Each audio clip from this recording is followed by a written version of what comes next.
Buenas tardes, hermanos. Dios les bendiga. Bienvenidos a la casa del Señor.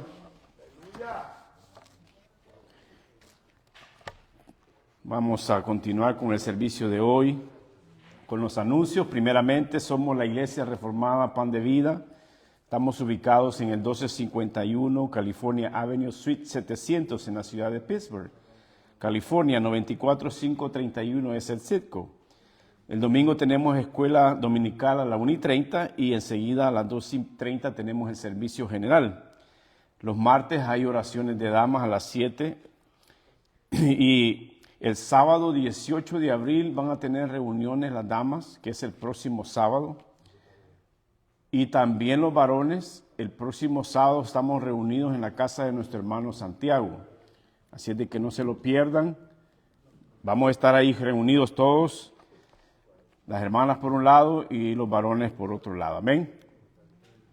Vamos a mover un poquito esto, así está bien. Ok, los miércoles tenemos estudio en línea con nuestro hermano Jorge, también que estamos pendientes de un nuevo estudio que vamos a tener con él, porque ya terminamos hace 2 sábados o 2 miércoles terminamos la serie que teníamos acerca de la ley de Dios. Así es que estemos pendientes para la próxima serie que pronto vendrá. Los sábados también tenemos el estudio presencial con nuestros hermanos, a veces en casa de nuestra hermana Mari, en casa de nuestro hermano Oscar o también nuestro hermano Carlos. Este sábado que viene no vamos a tener porque, habiendo dicho ya lo anterior, vamos a estar reunidos varones y por otro lado las hermanas. Amén. Así es de que también el último domingo, que es el próximo domingo, tenemos la coinonía, tenemos el convivio general, donde todos traemos un plato de comida para compartir y celebramos también en los compañeros de ese mes. Amén. Así es de que atentos a todo lo demás, nuestro hermano Santiago ha pasado recogiendo las ofrendas, que también vamos a traer un pensamiento con respecto a la ofrenda. Amén. Y esto está en Marcos 12:44. Que dice así, porque todos han echado lo que les sobra, pero esta de su pobreza echó todo lo que tenía, todo su sustento. Amén. Este pasaje, hermanos, habla de la ofrenda de la viuda pobre. Un ejemplo poderoso de lo que significa ofrendar voluntariamente y con un corazón sincero delante de Dios. O sea que sin presión, sin obligación, esta mujer vino con amor y fe y dio todo lo que tenía. Antes del versículo 12:44 vemos que Jesús estaba observando, Él estaba atento a lo que estaba pasando al momento que estaban ofrendando en el templo. Él se sentó frente a las arcas de las ofrendas y miraba cómo la gente echaba el dinero. Y muchos de esos ricos echaban cantidades grandes. Pero luego llegó esta viuda pobre y echó 2 blancas, que era una cantidad bien mínima, que era una cantidad bien pequeña. Humanamente pareciera insignificante, pero espiritualmente fue una ofrenda más grande que todas las demás, porque dio todo lo que tenía. Esto nos enseña algo bastante importante, que Dios no mira cuánto damos, sino que cómo lo damos. Amén. ¿Y con qué corazón lo damos? La ofrenda voluntaria, hermanos, no obligada, en Marcos 12:44 muestra que la viuda no fue presionada, no fue obligada, nadie le dijo que tenía que dar todo lo que tenía. Nadie la manipuló, ella dio voluntariamente. O sea que una ofrenda voluntaria tiene 3 características muy importantes. Número 1, que nace del corazón. Número 2, no es forzada. Y número 3, se hace con alegría, se hace con gozo. Amén. Dios nunca presiona a nadie. Dios nunca lo va a obligar a ofrendar. Él desea corazones dispuestos a dar con amor y con gozo. Amén. Vamos a orar por las ofrendas. Padre, gracias. Gracias, Señor. Gracias te damos en esta hora por las ofrendas, Señor. Te pedimos, Padre, que las bendigas. Te pedimos, Señor, que Que seas tú, Señor, obrando en la vida de cada uno de mis hermanos. Padre, enséñanos a dar como ella dio, como esta viuda dio, con generosidad, sin presión, Señor. Padre, gracias te damos, porque esto nos enseña y nos da una gran clase de cómo debemos de dar, de qué manera podemos dar. Señor, mira el corazón de cada hermano que ha ofrendado alegremente en esta congregación. Señor, tú conoces nuestras necesidades y nuestras luchas, pero también conoces nuestro deseo de honrarte y ayúdanos a confiar en ti, Señor, sabiendo que así como cuidas de aquella viuda, Señor, en aquel momento, también cuida de nosotros. Bendice, Señor, cada ofrenda que se presenta hoy delante de ti, que sea usada para la extensión de tu obra, de este ministerio, para el bienestar de tu iglesia y para que tu nombre, Señor, sea glorificado. Y bendice también a la visita, Señor, al dador alegre que ha dado voluntariamente. Ha decidido ofrendar, recordando que todo lo que hacemos por amor a ti y no por obligación, Señor, sino por amor. En el nombre de Cristo Jesús, Señor, oramos. Amén. Amén. Bueno, sin más preámbulos, hermanos, vamos a pasar ya al plato fuerte, que está en el pasaje de 2 de Corintios, capítulo 12, versos del 7 al 10. Y le hemos puesto como título, el propósito de Dios en nuestras debilidades. Y dice el verso 7, dice así: y para que la grandeza de las revelaciones no me exaltase, desmedidamente me fue dado un aguijón en mi carne, un mensajero de Satanás, que me abofetee para que no me enaltezca sobremanera. Respecto a lo cual 3 veces he rogado al Señor que lo quite de mí. Y me ha dicho: bástate mi gracia, porque mi poder se perfecciona en la debilidad. Por tanto, de buena gana me gloriaré más bien en mis debilidades, para que repose sobre mí el poder de Cristo. Por lo cual, por amor a Cristo, me gozo en las debilidades, en afrentas, en necesidades, en persecuciones, en angustias, porque cuando soy débil, entonces soy fuerte. Vamos a orar, hermano. Padre Santo, Dios eterno, todopoderoso, venimos delante de ti, Señor, venimos delante de tu presencia en esta hora con corazones agradecidos, reconociendo que tú eres nuestro Dios soberano, tú eres el que nos sustenta. Tú eres nuestra esperanza en todo tiempo, Señor. Gracias por permitirnos reunirnos como iglesia para escuchar tu palabra, Señor. Gracias porque aún en medio de nuestras debilidades, tú sigues siendo fiel, bueno y misericordioso, Señor, con todos nosotros.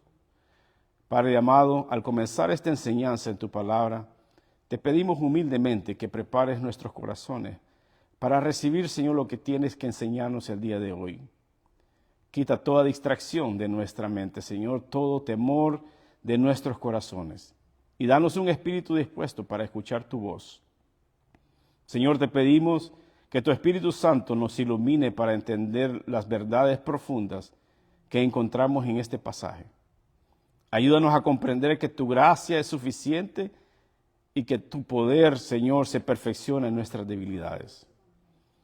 Padre, de manera especial queremos presentarte desde ahora a nuestros hermanos y hermanas que están enfermos. Tú conoces cada condición, cada diagnóstico, cada tratamiento y cada preocupación y cada dolor que están enfrentando. Señor, muchos de ellos están cansados, algunos están desanimados y otros están luchando con incertidumbre, Señor.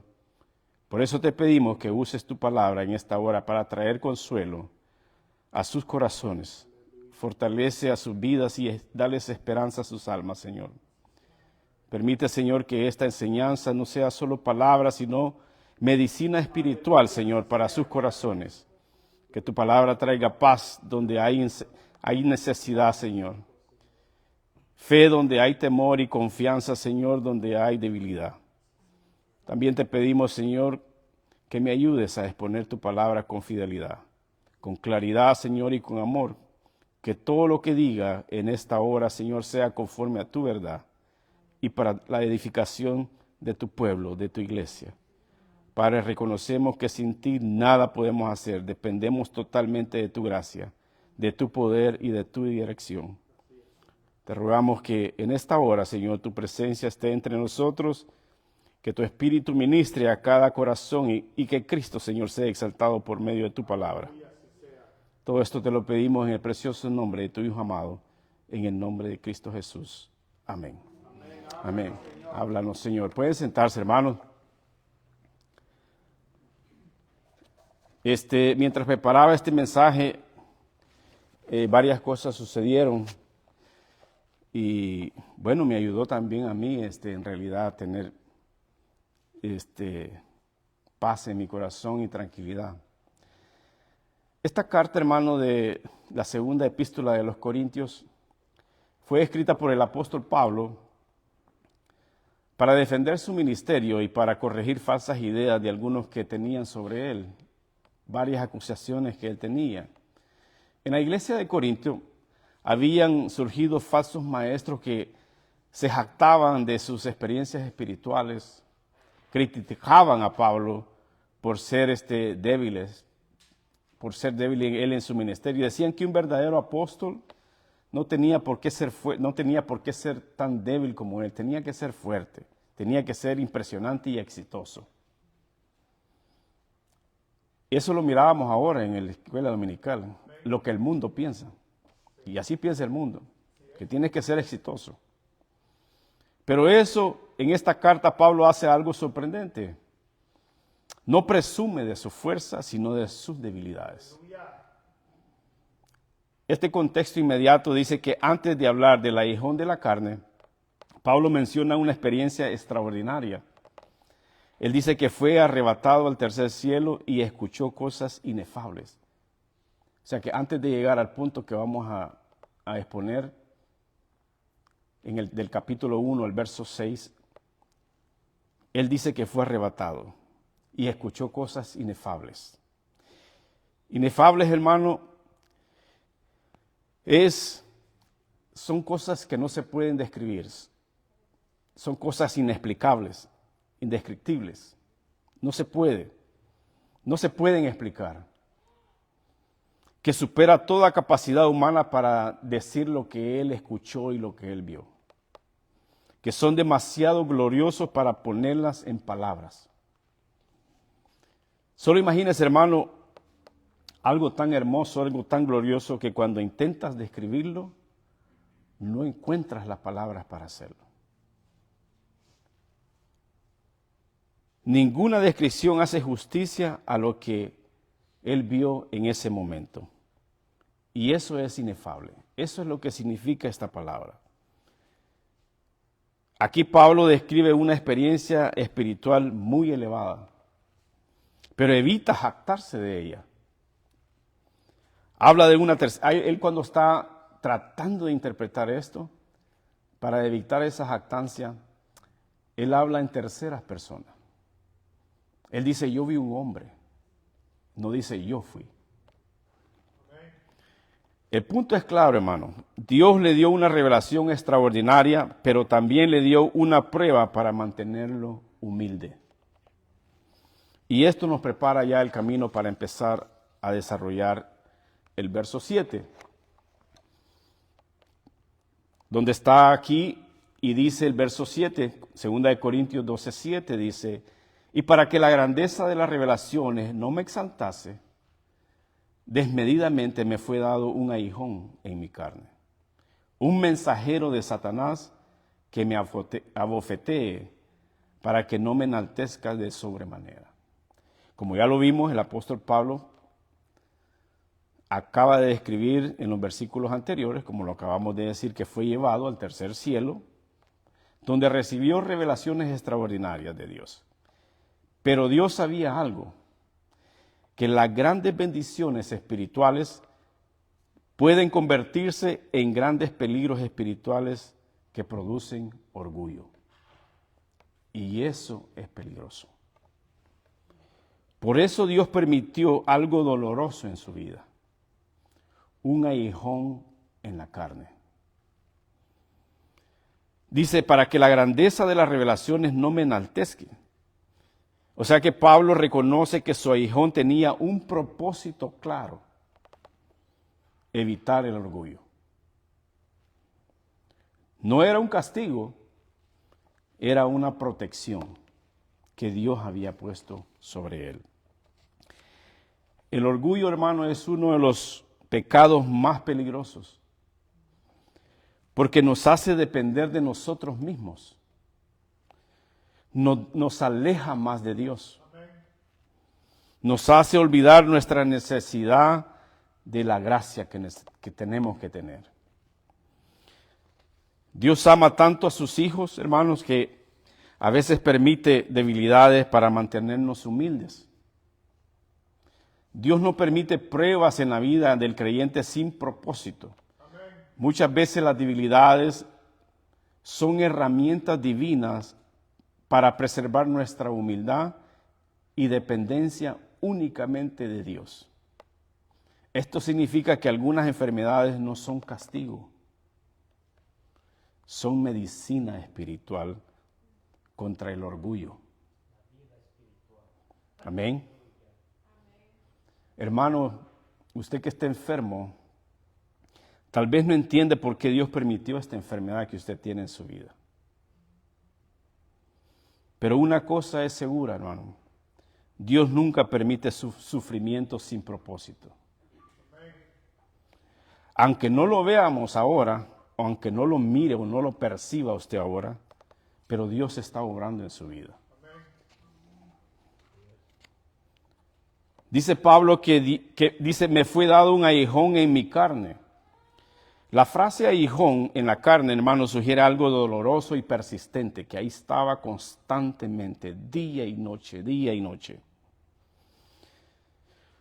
Muchos estudiosos, muchos teólogos muy famosos no se han podido poner de acuerdo en realidad qué era ese aguijón.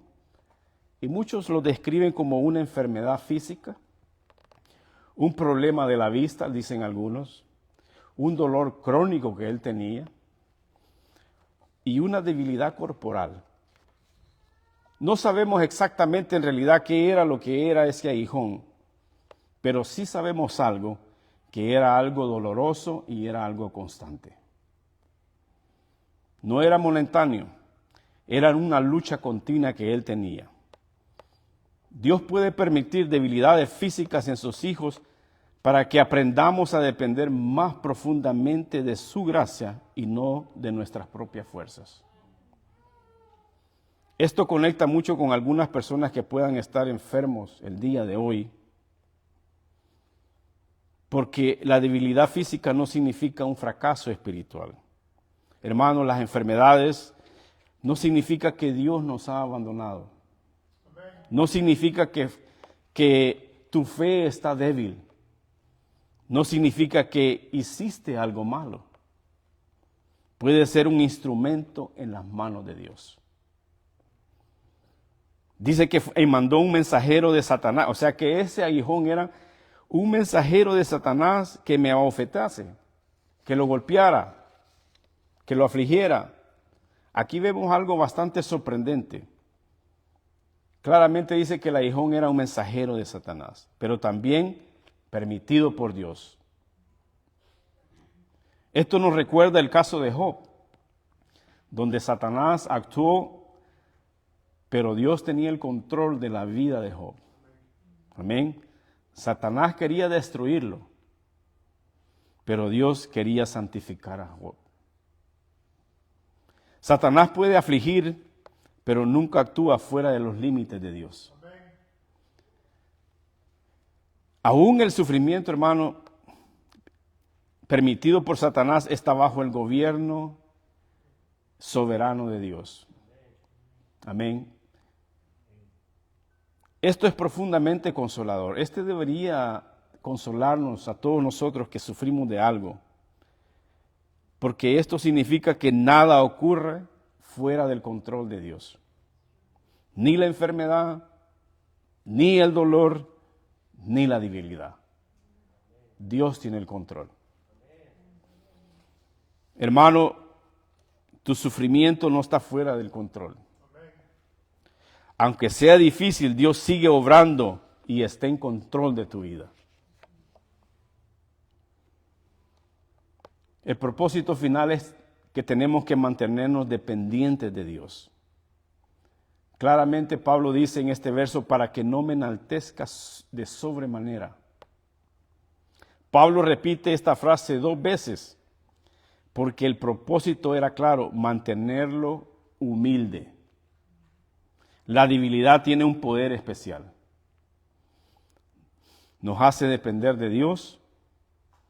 Cuando somos fuertes, olvidamos orar.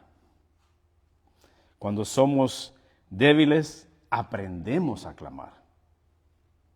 La debilidad en muchas veces es el medio el cual Dios usa para mantener al creyente cerca de Él, para que mantengamos siempre acordándonos de Él, para que estemos siempre pidiéndole a Él lo que necesitamos para salir adelante. Hermanos, muchos creyentes se acercan más a Dios cuando están en el hospital, en la enfermedad, en la debilidad o en la cárcel. Y muchas veces en el abandono. Porque ahí descubren que Dios es real y que es el único que puede ayudarlos. Hermanos, este versículo nos enseña que tu debilidad tiene un propósito. No es algo inútil, no es algo que se está desperdiciando, es algo que Dios usa. Tu enfermedad no es señal de abandono. Dios sigue con nosotros. Tu dolor puede acercarse más a Dios. Muchas veces el sufrimiento produce una fe más profunda. Dios no desperdicia ese sufrimiento. Él lo usa para nuestra vida. Ese es el instrumento. Ahora, en el verso 8, 2 Corintios 12:8 dice, respecto a lo cual, 3 veces he rogado al Señor que lo quite de mí. Ahora aquí en el versículo 8 hay algo muy humano, porque Pablo ora, él ora, y no ora una vez, sino que ora 3 veces. 3 veces he rogado al Señor, dice. La palabra rogar aquí no significa una oración casual, sino que significa suplicar, clamar, pedir con intensidad. No fue una oración superficial, fue una oración muy profunda la que él hizo. Pablo no ignoró el dolor que él tenía. Lo llevó a Dios, lo llevó a pedir, lo llevó a rogar. Y en Filipenses 4:6 dice, por nada estéis afanosos si no sean conocidas vuestras peticiones delante de Dios en toda oración y ruego. Eso es lo que estaba haciendo Pablo. Hermanos, el creyente no está llamado a negar el dolor, sino a presentarlo delante de Dios. Tenemos que invocar ese dolor en el día de la angustia, como dice el Salmo 50:15, e invocaré en el día de la angustia, te libraré y tú me honrarás. Dios invita a sus hijos a clamar. Como dice en Jeremías, clama a mí y yo te responderé y te enseñaré cosas grandes y ocultas que tú no conoces. En Jeremías 33:3. La oración en medio del sufrimiento, hermanos, no es una señal de debilidad espiritual, sino es una evidencia que dependemos claramente de Dios. El creyente maduro no huye del dolor, sino que corre hacia Dios. A veces se sienten que lo pierden todo, pero no es así. Pedir sanidad, hermanos, es correcto. Pedir sanidad, hermano, es lo más maduro que podemos entenderlo como seres humanos. No hay nada de malo en eso. Hermanos, cuando el dolor llega, hay que orar. Cuando el miedo llega, hay que orar.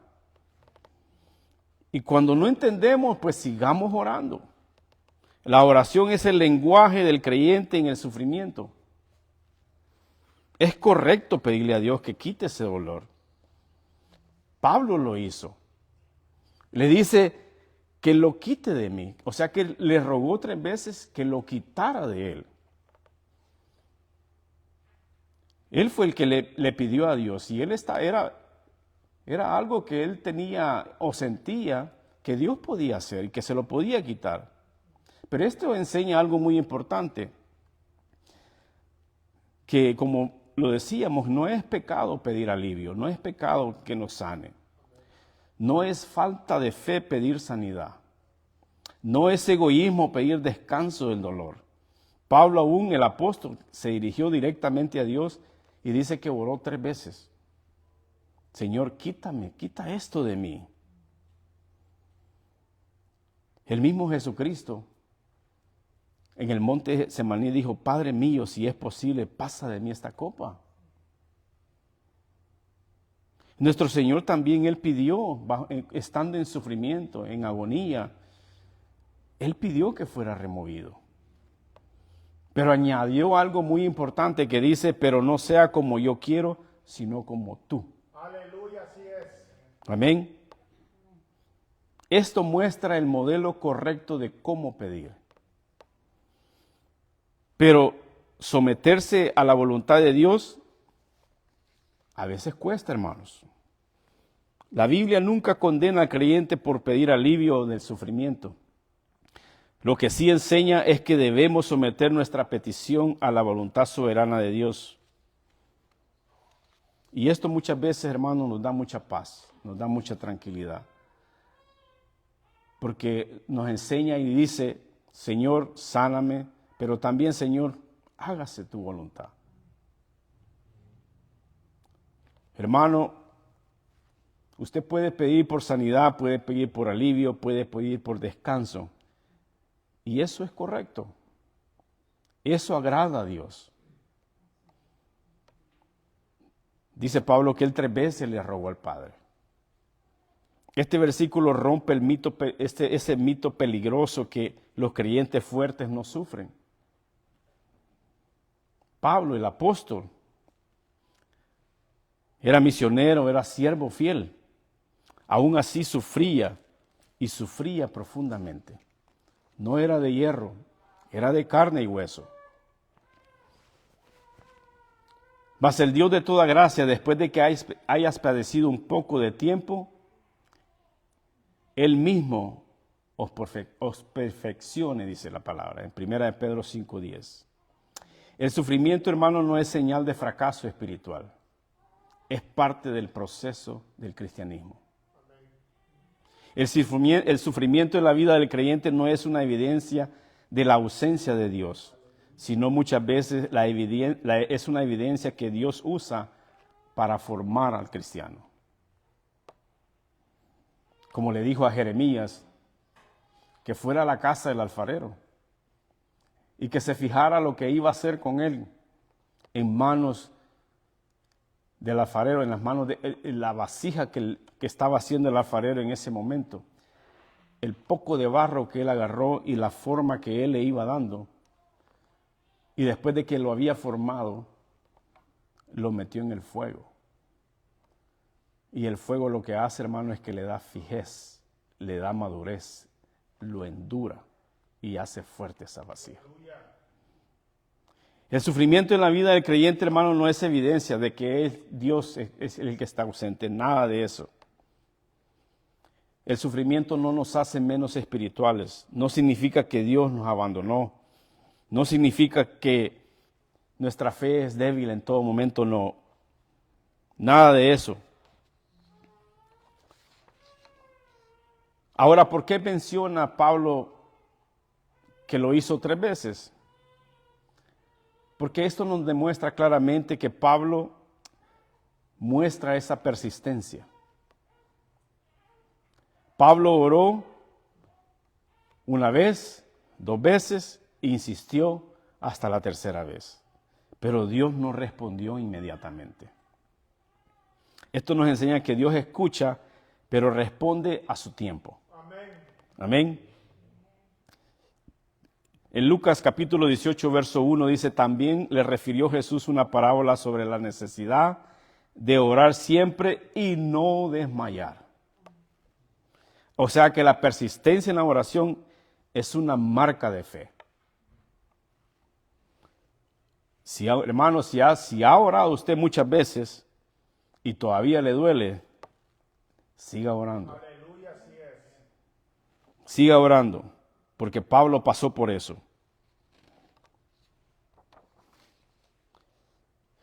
Hermano, la oración es el primer recurso como creyentes. No el último, no es el plan B, ni el primero. Es el único recurso que tenemos como hijos de Dios y el más exitoso. Amén. Dios escucha, hermano, Dios atiende, Dios cuida de nosotros. No nos rindamos, sigamos adelante, sigamos clamando. El silencio de Dios, hermano, no quiere decir que nos ha rechazado. Significa que Dios está preparando algo mayor que se aproxima. Hermano, usted que está orando por una sanidad, no se rinda. Clame con confianza, pida sin temor y descanse en la voluntad de Dios. Amén. En 2 Corintios capítulo 12, verso 9 dice, y me ha dicho, bástate mi gracia, porque mi poder se perfecciona en la debilidad. Por tanto, de buena gana me gloriaré más en mis debilidades, para que repose sobre mí el poder de Cristo. Aquí Dios responde, pero no siempre quitando el sufrimiento. Dice, me ha dicho, bástate en mi gracia. Esta es la respuesta divina de la oración de Pablo. Dios escuchó, Dios respondió, pero no le quitó el aguijón. En lugar de quitarle el problema, lo que hizo fue, dijo, bástate en mi gracia. La palabra bástate, hermano, significa suficiente. Es mi gracia. Es todo lo que necesitas, mi gracia. No te faltará nada si tienes mi gracia. Por eso le dice, bástate en mi gracia. Y esto no significaba que el dolor iba a desaparecer. La gracia de Dios es suficiente para sostenernos. Amén. En Hebreos 4:16 dice, acerquémonos pues confiadamente al trono de la gracia para alcanzar misericordia y haya gracia para el oportuno socorro. O sea que la gracia llega justo cuando se necesita. Él da esfuerzo al cansado y multiplica las fuerzas al que no tiene ninguna, dice Isaías 40:29. La gracia, hermano, fortalece al débil. Dios no siempre elimina nuestras pruebas, pero siempre concede la gracia necesaria para atravesarlas, para hacernos más fuertes. La ausencia de la sanidad no significa ausencia de gracia. Porque muchas veces oramos, porque me ha pasado a mí donde yo le pido al Señor que me sane. Pero cuando la sanidad no llega, lo primero que pensamos es, Dios no me escucha. Pero este versículo demuestra todo lo contrario. Dios sí escucha, hermanos, pero responde con gracia. Tal vez Dios no quite la enfermedad inmediatamente, pero sí promete darte gracia suficiente para poder soportar. Porque mi poder se perfecciona en la debilidad, dice. Esta frase es profundamente paradójica, porque el mundo podrá decir, el poder muestra fuerza. Si tienes poder, tienes fuerza. Pero Dios dice, el poder se muestra cuando estamos débiles. ¿Por qué? Porque cuando somos débiles, dependemos más de Dios. Y cuando dependemos más de Dios, somos más fuertes. Oramos más y honramos más a Dios. confiamos más y descansamos más en Dios. O sea que la debilidad humana se convierte en un escenario para la fuerza divina. No temas porque yo estoy contigo. No desmayes porque yo soy tu Dios. Que te esfuerzo, siempre te ayudaré, siempre te sustentaré con diestra y de mi justicia. Esto está en Isaías 41:10, donde nos dice que no tengamos miedo.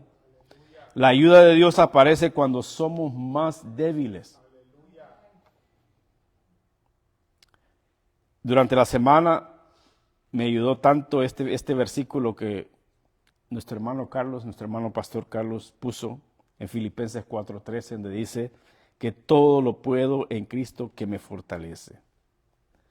Y claramente esto nos muestra de que Dios nos da las fuerzas para seguir adelante. Que Dios nos ayuda en esa debilidad espiritual que tenemos. La debilidad humana, hermano, no limita el poder de Dios. Más bien, crea el contexto, el perfecto que no tenemos nosotros en ese momento. Aleluya, así es. Esto cambia la forma de ver la enfermedad, totalmente. Esto cambia la debilidad. Esto cambia que esto no es una derrota. Es una oportunidad para que el poder de Dios se manifieste en la vida de nosotros. Cuando tu cuerpo está débil, hermano, el poder de Dios puede hacerse más evidente. No es una ausencia de dolor, sino es una fortaleza espiritual. Dice Pablo, por tanto, de buena gana me gloriaré. Oye, esto es sorprendente porque Pablo pasa de pedir liberación y después pasa a aceptar la debilidad como un gozo. Porque él entendió claramente que la debilidad atrae el poder de Cristo. En el versículo anterior le pedía que se lo quitara, pero ahora él dice que él se goza. Gloriarse, hermano, en la debilidad no significa amar el dolor, significa aceptar el propósito de Dios en nuestras vidas. Hermanos míos, tened por sumo gozo cuando os halléis en diversas pruebas, dice Santiago capítulo 1, verso 2 al 3. No porque el dolor sea agradable, sino que porque produce crecimiento espiritual. La verdadera madurez, hermano, espiritual no consiste en la ausencia de la debilidad, no, sino en aprender a depender de Dios en medio de esa enfermedad, en medio de esa debilidad. La meta no es eliminar toda esa enfermedad o toda esa debilidad, es aprender a depender de Dios. Esa es la meta. El creyente maduro aprende a decir, Señor, si no quitas esto, dame gracia para soportarlo. Amén. Cuando vino la pandemia, hermanos, a mí me atacó fuerte esa enfermedad. Y yo le pedí al Señor, dame las fuerzas para enfrentar este virus. Después de entender este pasaje en repetidas ocasiones que ya lo había leído, pude entender que cuando estamos enfermos, en vez de pedirle que nos lo quite, mejor pidámosle fuerzas para enfrentar eso que estamos viviendo, esa debilidad que estamos pasando. Dice que para que repose sobre mí el poder de Cristo. O sea que la palabra repose implica permanecer, cubrir, habitar. Es como una sombría que cubre a una persona. Esto significa que cuando el creyente acepta su debilidad, el poder de Cristo lo cubre. Dios es nuestro amparo y nuestra fortaleza, dice el Salmo 46:1. Dios no solo ayuda, sino que nos cubre. Dice, tú guardarás en completa paz aquel cuyo pensamiento en ti persevera. Isaías 26:3. O sea que la paz viene cuando descansamos en Él. Dios, hermanos, siempre responde la oración, aunque a veces no lo comprendamos, pero la gracia de Dios es suficiente. No es limitada, no es escasa, sino que es suficiente. La debilidad no es una derrota espiritual, es el terreno para que el poder de Dios se manifieste en la vida de nosotros. El sufrimiento, hermanos, puede acercarnos más a Dios. Nos puede dar más dependencia de Dios, nos puede dar más fe, más confianza. Ahora, si Dios no ha quitado ese dolor en tu cuerpo, hermano, no significa que lo ha tenido o lo tiene abandonado. Significa que su gracia te está sosteniendo. Tal vez el cuerpo está débil, pero el poder de Cristo está obrando en ese cuerpo. La gracia de Dios es suficiente, aun cuando la sanidad todavía no llega. Ahora en el verso 10, hermanos, dice, por lo cual, por amor a Cristo, me gozo en las debilidades, en afrentas, en necesidades, en persecuciones, en angustias, porque cuando soy débil, entonces soy fuerte. Ahora aquí, para juntar los 4 versos que hemos visto, vimos que en el verso 7 habla acerca del aguijón que Dios permitió en la vida de Pablo. En el verso 8 vemos que la oración que él rogó que se lo quitara. Y en el verso 9 vimos que Dios le contesta y le dice, bástate en mi gracia. Ahora, en este verso 10 es la conclusión que la debilidad produce fortaleza espiritual. Este versículo, hermanos, muestra cómo cambia la perspectiva del creyente cuando entiende que la gracia de Dios es más que suficiente. Dice, por lo cual, por amor a Cristo me gozo. Esto es sorprendente porque no nos dice que soporto las debilidades y me gozo, pero observe algo muy importante que está pasando aquí. Dice que se goza por el dolor en sí, se goza por amor a Cristo. El motivo no es el sufrimiento, el motivo es Cristo. Por eso es que él se goza, porque ese es su motivo principal. Pablo entiende que su sufrimiento tenía un propósito eterno. En Romanos 5, 3 al 4 dice, y no solo esto, sino que también nos gloriaremos en las tribulaciones, sabiendo que la tribulación produce paciencia. El sufrimiento, hermano, produce paciencia, produce carácter y produce esperanza. Amén. No porque el dolor sea agradable, sino que porque Dios obra a través de él. El gozo cristiano, hermano, no depende de las circunstancias, sino del conocimiento de que Dios está obrando aún en medio de ese sufrimiento que está en nuestro cuerpo. Porque el gozo del cristiano, hermanos, no depende de la salud física, depende de la presencia de Dios. Posiblemente, hermanos, hoy en día usted pueda tener dolor, aún sin tener gozo. No porque el dolor sea bueno, sino que porque Cristo está con usted. Cristo está con nosotros. Pablo describe diferentes tipos de sufrimientos. Número 1 dice que él habla de las debilidades. Dice en debilidades. Esto puede incluir enfermedades, cansancio, dolor físico. Y enseguida dice en afrentas.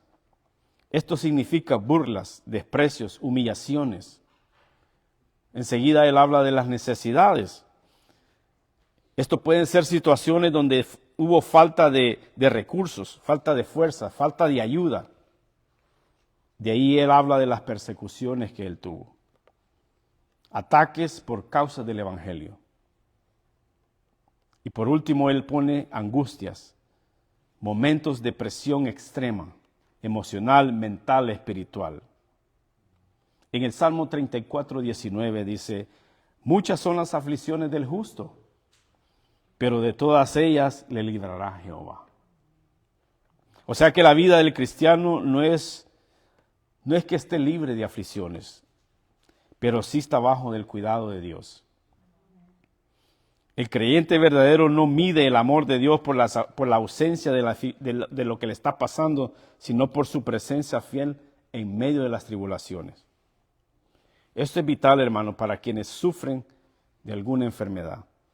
Porque muchos piensan, si Dios me ama, no debería yo de sufrir. Pero la Biblia enseña otra cosa. Dios ama, aún permite las pruebas. Aún permite tu sufrimiento. No es extraño, no es único, es parte de la experiencia cristiana, es parte de ese proceso espiritual, es parte de ese crecimiento espiritual. Aquí viene la gran paradoja cristiana, que la debilidad produce fortaleza. Porque dice Pablo, porque cuando soy débil, entonces soy fuerte. Esta frase resume todo el pasaje en una sola palabra. Fuerte es igual a independiente. Dios dice fuerte, independiente de Él, cuando el creyente reconoce su debilidad. Busca a Dios cuando está débil. Y cuando está débil y busca a Dios, se hace más fuerte. Por eso la debilidad se convierte en esa fortaleza. Dice en Isaías 40:31, dice, porque los que esperan en Jehová tendrán nuevas fuerzas. O sea que la fuerza viene de Dios, no de nosotros mismos. No por nuestra capacidad, sino por el poder de Dios. La fortaleza del creyente no se encuentra en su autosuficiencia, sino en la dependencia total del poder de Dios. Esto explica la paradoja que acabamos de ver. La verdadera fuerza no es humana, es divina.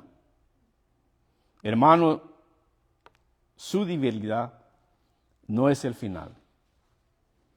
Puede ser el comienzo de una fortaleza espiritual más profunda. Este versículo nos enseña verdades bastante profundas. El gozo del cristiano no depende de la salud, depende de Cristo. Porque cuántas personas van al gimnasio y se mantienen bien saludables, su cardiovascular está al nivel, su nivel de azúcar está al nivel, pero sufren internamente, son débiles. Hermanos, el sufrimiento puede producir crecimiento espiritual. Produce paciencia, produce fe, produce confianza. La debilidad nos acerca más a Dios, nos hace depender más de Él. La verdadera fortaleza, mis hermanos, viene de Dios, no de nuestras fuerzas. Esa debilidad, hermano, no te hace más inútil. Tu debilidad no te hace que te ha olvidado Dios, sino que tu debilidad puede ser el lugar donde Dios muestra su poder. Aunque el cuerpo esté débil, tu espíritu puede ser fuerte. Cuando nuestras fuerzas, hermanos, terminan, la gracia de Dios comienza a manifestarse en mayor poder. Amén. ¿Cuántas veces hemos visto que cuando una persona está débil, hermanos, a veces lo hemos visto hasta en las noticias? Un carro volcado, hermano, que está agarrando fuego y un samaritano pasa y no se sabe de dónde saca fuerzas, hermano. Pero ese hombre solito le pudo dar vuelta al carro y pudo sacar a un pequeño que estaba ahí en problemas. Hermanos, la enfermedad puede ser un campo, puede ser un instrumento, puede ser algo que Dios está usando en la vida de nosotros. Dice que su gracia es suficiente. Descansemos en esa gracia. Amén. Ya para terminar, hermanos, vamos a despedirnos de las redes sociales porque vamos a entonar un canto y al final vamos a traer una oración